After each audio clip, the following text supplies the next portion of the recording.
ఒకానొక ప్రాంతంలో ఒక టీచర్ గారు పనిచేస్తున్నాడు, స్కూల్ టీచర్గా పనిచేస్తున్నాడు. ఆ రోజుల్లో ఒక సామెత ఏముంటుందంటే, బతకలేకపోతే బడిపొంతులు అయ్యేవాళ్ళు అంట. అట్లాగా ఆయన మంచిగానే చదువుకున్నాడు, బడిపొంతులు అయ్యాడు. ఈ బడిపొంతులు గారికి మరి ఎట్టా అబ్బిందో తెలియదు కానీ చర్చికి వెళ్ళే అలవాటు అబ్బింది. చర్చికి వెళ్తూ ఉంటాడు, అప్పుడప్పుడు పక్క గ్రామానికి వెళ్ళి వస్తూ ఉంటాడు. ఎందుకో ఒకరోజు అనిపించింది, నేను వెళ్ళొచ్చాకంటే ఎటు తిరిగి నేను టీచింగ్ చేసే అలవాటు ఉంది కదా, బోధకుండే కదా, నేను పిల్లలకి చదువు చెప్పేవాడినే కదా, నేనే కొంతమందిని కూర్చోబెట్టి నేను కూడా బోధ చెబితే ఎట్టుంటుంది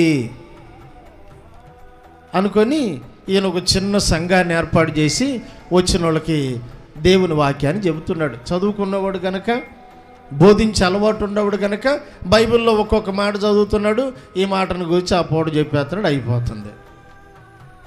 కానీ ఈయనకి సుట్ట దాగే అలవాటు ఉందంట. ఏ అలవాటు?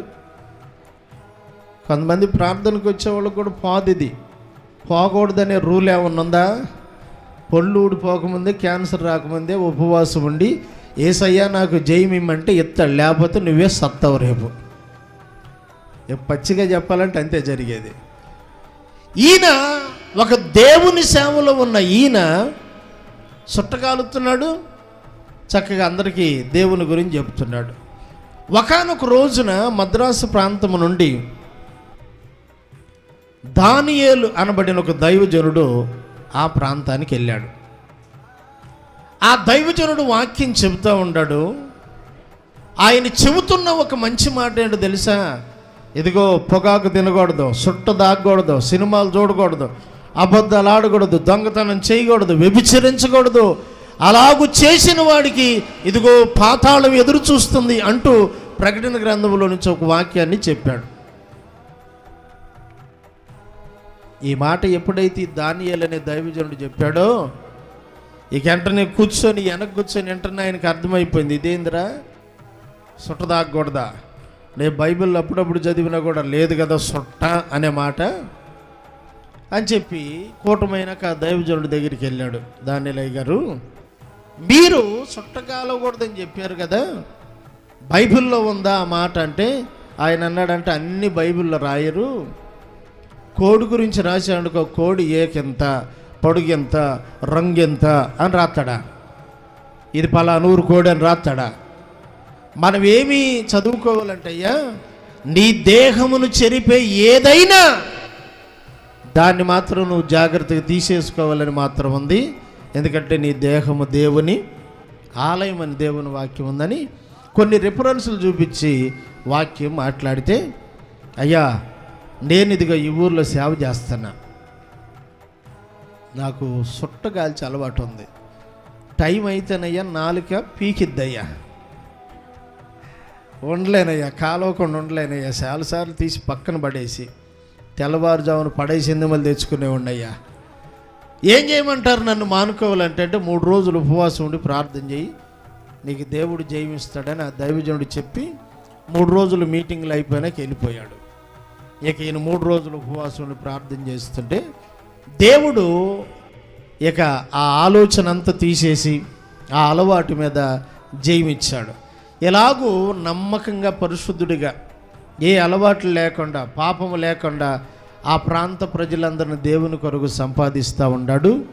ఒకానొక రోజు దేవుడు ప్రత్యక్షమై అన్నాడంట, జాన్, నీవు బయలుదేరి స్టువార్టుపురం అనే ఊరు వెళ్ళాలన్నాడంట.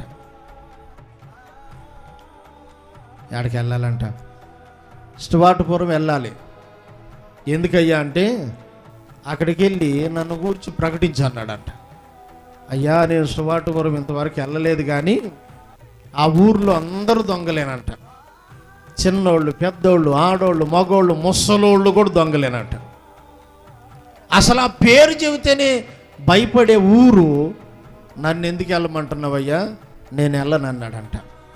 జాన్, నేను నిన్నే కోరుకున్నా, నువ్వే వెళ్ళాలన్నాడంట. నేను వెళ్ళనయ్యా, నువ్వెవరు నన్ను పంపించుకోలేదు, మానుకో, నేను వెళ్ళనంటే వెళ్ళను. దీని గురించి యూట్యూబ్లో కూడా వీడియో ఉంటుంది, మీరు ఎవరైనా చూడొచ్చు. ఆ జాను ఆయన్ని బొల్లెద్దు జాను అంటారు. కాటుమొల్లి జాను అని ఒక ఆయన ఉండేవాడు, ఆయన కూడా చాలా గొప్ప దైవజనుడు. ఈ బొల్లెద్దు జాను అనబడిన ఈయనతో దేవుడు చెబుతున్న మాట, నేను నిన్ను కోరుకున్నాను, నువ్వు వేస్ట్ వాటపురం వెళ్ళి నన్ను గూర్చి అలాగ ప్రకటించాలి. చాలా రోజులు వీళ్ళిద్దరి మధ్యలో నేను వెళ్ళను ప్రభు అంటే, నువ్వే వెళ్ళాలని ఆయన, వెళ్తావా లేదా, ఎల్లు, ఖచ్చితంగా ఎల్లు, నేను నిన్ను వాడుకుంటాను, బలపరుస్తాను, ఆ ప్రాంతాన్ని విడిపిస్తానని ప్రభు చెప్తూ ఉండగా, అప్పుడు దేవుని మాటను బట్టి జానయ్య గారు ఒక మాట అన్నాడంట.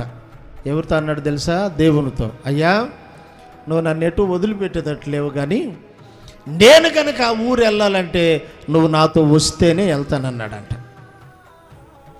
ఓకే, బైబిల్లోనే రాయించాను, ఏమని? నా సన్నిధి నీకు తోడుగా వచ్చును, ఇల్లు అన్నాడంట.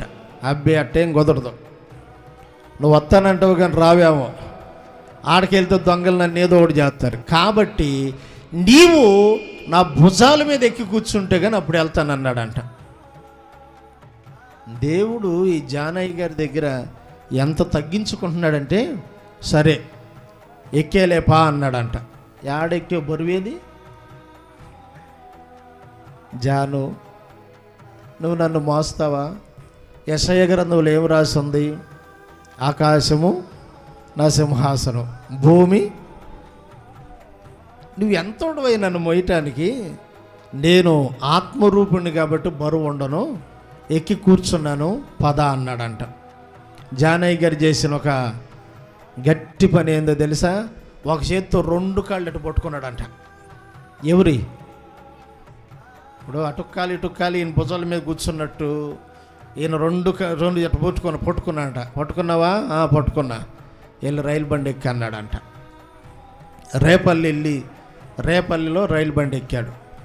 వీళ్ళ సొంత ఊరు పెనుమూడు అనే ఊరు. మీకు తెలుసు, అటువైపు రేపల్లి సైడు లంక గ్రామాలు చాలా ఉన్నాయి.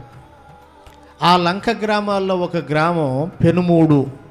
ఆ పెనుమూడు అనే వాగు కూడా ఉంది, పెద్ద వాగు. మీరు ఒకవేళ ఎప్పుడన్నా చూసి రండి, ఏదైనా పనుల మీద వెళ్ళిన వాళ్ళని అడగండి. ఆ ఏరియాలో చాలా పెద్ద నది లాంటిది ఉంటుంది, పెనుమూడు వాగు అంటారు దాన్ని.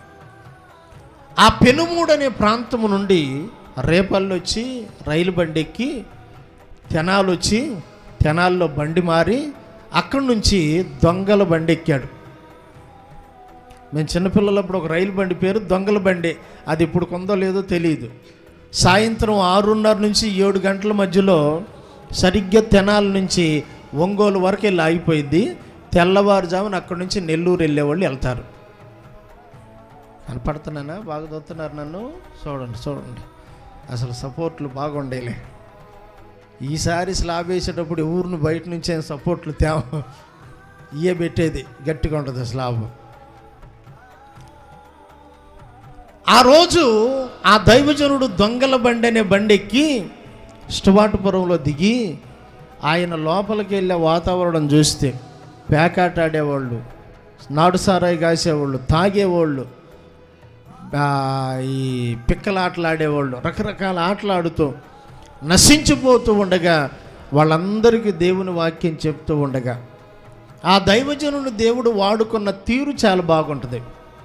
వీడెవుడురా బాబు మళ్ళీ వచ్చి కొత్తగా యేసుప్రభు అంటున్నాడు, యేసుప్రభు లేదేమి లేదు అని 4 కలిసి తీసుకెళ్ళి ఒక ఇంట్లో పెట్టి తాళం వేసి వచ్చి ఇలా ఆట ఆడుకుంటా ఉంటే ఆ పక్క బజారుడు పరిగెత్తుకుంటూ వచ్చి, రేయ్ మీరు ఇంట్లో పెట్టి తాళం వేసిన ఆయన అది ఆ బజార్లో వాళ్ళకి చెబుతున్నాడు యేసుప్రభు గొప్ప దేవుడని అని చెప్పాడు. తాళాన్ని తెచ్చాడు లేడు, ఆడకెళ్ళి చూస్తే ఆయనే. అట్లా 2-3 ఏళ్లలో పెట్టి తాళాలు వేసిన తాళాలు ఆయన్ని బంధించలేకపోయినాయి. హల్లెలూయా. సమాధి యేసయ్యను తట్టుకోలేక బద్దలైపోయింది. యేసయ్య బిడ్డలు తాళాలు ఆపుతాయా? తాళాలు ఆపలేదు దైవజనుడిని. అట్లా ఆ రోజు మొట్టమొదటి రోజు ఆ ప్రాంతంలో అనేకులు పెద్ద పెద్ద దొంగలు సైతం ప్రభువు చేత పట్టబడ్డారు. స్టువార్టుపురం అనే ప్రాంతాన్ని దేవుడు సువార్తపురంగా మార్చాడు. చప్పట్లు కొట్టు గట్టిగా. ఆ ప్రాంతంలో నేను యేసయ్యను నమ్మక ముందు చాలామంది వ్యక్తులతో తిరిగాను నేను. నాకు తెలిసిన ఆడోళ్ళు ఉన్నారు, కొంతమంది పెద్దోళ్ళు, అక్కోళ్ళే నంబర్ 1 దొంగలు అనమాట. నాటు సారాయి కాసేవాళ్ళు ఉన్నారు నా స్నేహితులు. ఆ ప్రాంతంలో చాలామందిని నేను తెలిసినోడిని. దేవుని పిల్లలుగా నేను అక్కడ ఏలియా అనే ఒక ఆయన్ని ఇంచుమించుగా నేను కొద్ది దూరంలో ఉండగానే పోలీసులు ఎన్కౌంటర్ చేసి చంపేశారు, కళ్ళారు చూస్తూ ఉండగా. ఆ దృశ్యాలు నేను కళ్ళారు చూసిన దృశ్యాలు అన్నమాట. ప్రాంతంలో రైల్వే గేట్ దాటి వచ్చేవాడిని నిలబెట్టి కాల్ చేశారు. ఇది యథార్థం జరిగిందే, నేను ప్రభువుని అంగీకరించక మునుపు. ఏలియా అని ఆయన సమాధి ఇప్పుడు స్టువార్ట్పురం ఆ రోడ్డు పక్కన పెద్ద సమాధి ఉంటుంది అయింది. దేవుని పిల్లలుగా మనం ఏమి గుర్తుపెట్టుకోవాలంటే,